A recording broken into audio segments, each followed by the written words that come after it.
Hello there, welcome to Inkquiring Minds. My name is Doug and I'm back with another Pen Resurrection Sunday video. Today is a very interesting pen because this one is going to be restored, renewed, resurrected in sort of two, maybe three parts. This is a Conway-Stewart 84 fountain pen in this beautiful pearlescent reddish color, ruby red with gold hardware, and it's a lever filler. And it is dead and waiting to come back to the land of the living and the writing. But this is also a very special pen because I'm taking it to Amsterdam with me, and this is the pen I'm going to demonstrate in front of 25 people in the workshop I'm doing on restoring vintage fountain pens 101, and I'll be doing that a week this coming Sunday. But what I wanted to do was get a record of this pen before it's been restored. So I'm not going to fully restore it in Amsterdam. I'm just going to polish the barrel. But I'm also going to walk through different parts of removing the nib from the section, that kind of thing, replacing the sack. And so I'm going to take this pen apart and take it with me to Amsterdam in pieces. So I'm going to partially restore it. I'm going to probably polish the nib, temporarily replace the sack on it. I won't shellac it down, and I'm going to polish the barrel. The workshop itself is going to be, those 25 people are going to spend a half an hour with their own celluloid fountain pens, and they're going to use micromesh and polishing compounds to polish maybe one side, maybe just the barrel, maybe not the cap of their particular fountain pens. And I'm going to demonstrate how to do that with the barrel on this pen. I'm probably going to polish one side of the barrel while I'm there to demonstrate what the difference is between a polished celluloid and an old, worn, and tarnished celluloid. So I want to triage this pen first, just to show what it looks like beforehand. So let's do a beauty pass here. Looking all over. It's fairly dull all the way around. This pen was made in the 1950s in England, and the gold hardware is really very dull. It looks almost brass. We'll see whether that's gold plated or whether that is in fact gold filled. And there are various dents and so forth on the end finial. Interesting black insert there into the celluloid end. And the lever has some corrosion on it, a little bit. The top finial has a lot of tarnishing and dirt and so forth. We'll have to see whether that unscrews or whether that's riveted. But I'm not going to work on the cap in Amsterdam. Let's unscrew the cap and take a look at this nib.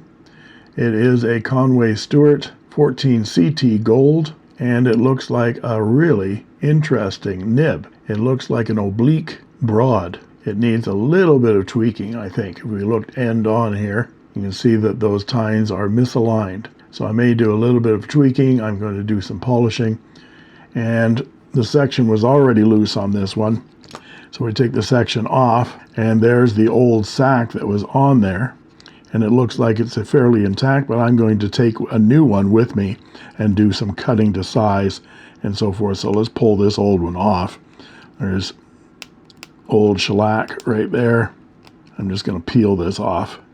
It's very appealing. I've had this pen for months, and I've been keeping my hands away from it, but I've been anxious to restore it. There we go. And so that latex sack is kind of gummy and old, so we're going to replace that. And there is our section with the nib and the feed, Ebonite feed. And so I'm going to rinse this in my ultrasonic bath for 2 to 3 minutes. This section is Ebonite, so is the feed. We don't want to keep it in water too long because Ebonite reacts to water and moisture and oxidizes. But I just want to get the old ink off of there, dissolve some of that old solidified ink inside, make it easier to knock that nib and feed out.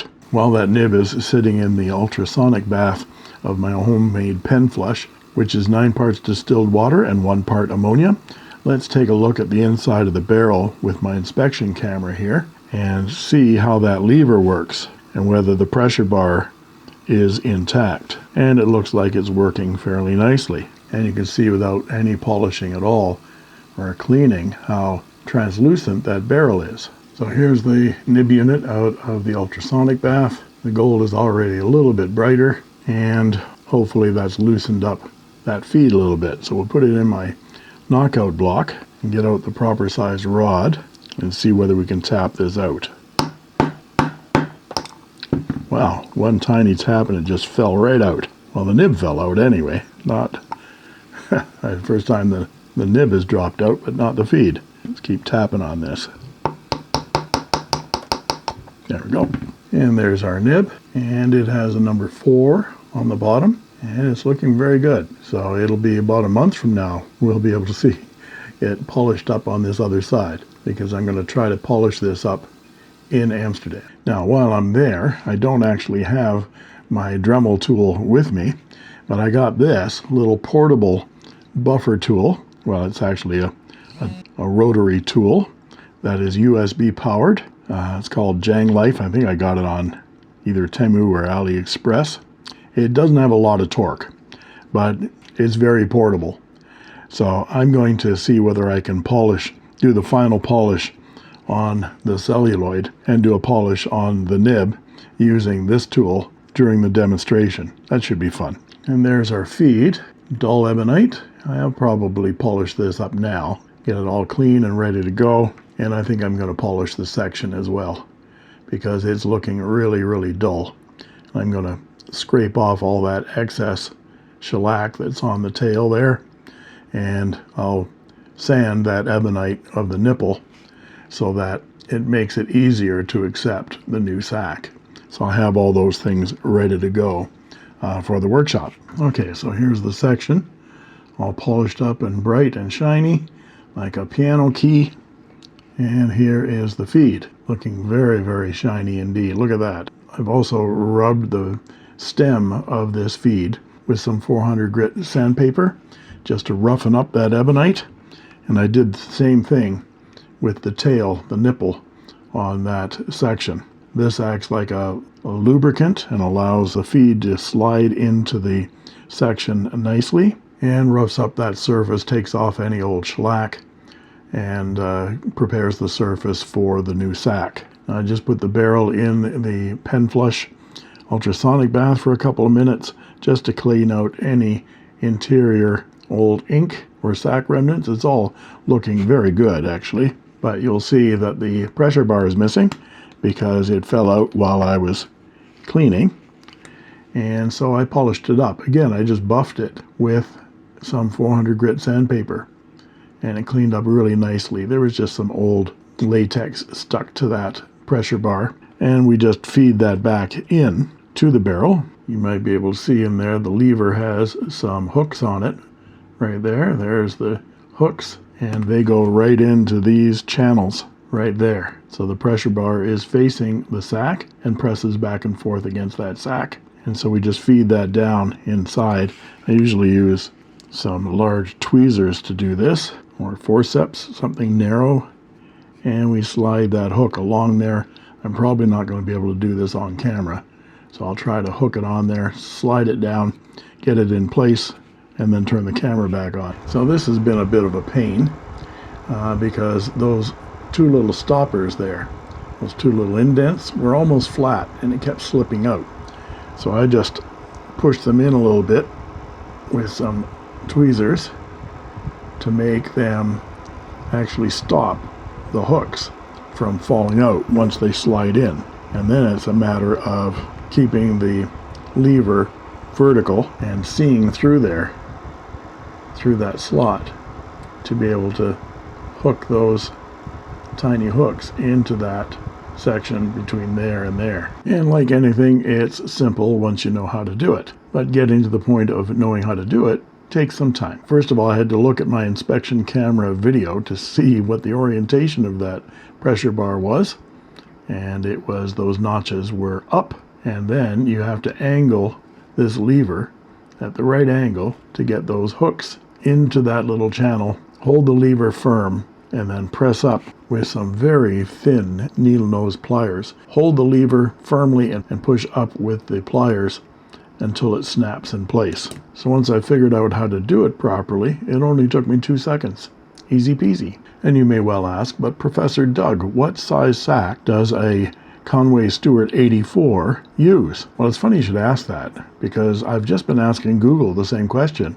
I asked Google, I said, "Hey Google, what size sack does a Conway-Stewart 84 use? And my Google Hub said, sorry, I can't understand, but my Google web browser said, a vintage Conway-Stewart 84 fountain pen typically takes a size 16 straight latex ink sac. But here's the sac that came out of this pen. It's about an 18, maybe even a 20. Here's a 17, and here's a 16. The 18 or 20, whatever it is, actually fits inside the barrel. But it's not so much the fitting inside the barrel, it's the size of the nipple that's important. If it goes straight over the nipple without stretching, there's a risk of leaking. You can see a 17 is just slightly smaller than that nipple. A size 16, quite a bit smaller. So I think I can get away with a 17 here. And we can use a paper clip to stretch it. So here's the number 17.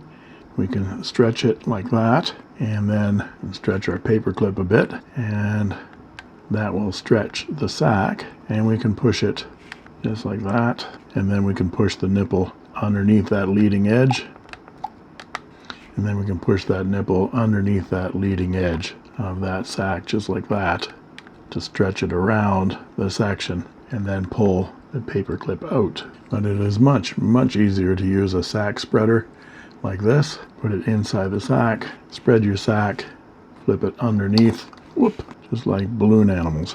Spread the sac,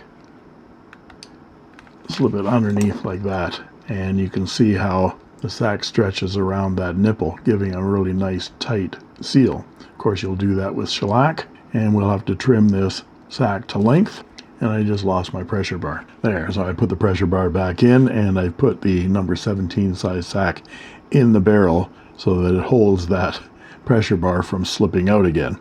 But this is the way I'm going to take the pen to Utrecht with me, to the Dutch pen show. I'll demonstrate polishing the nib. I'll demonstrate putting the number 17 size sac on by trimming it to size and putting it on the end of that nipple without any shellac, because shellac takes quite a few hours to dry, and I don't have quite a few hours during the workshop.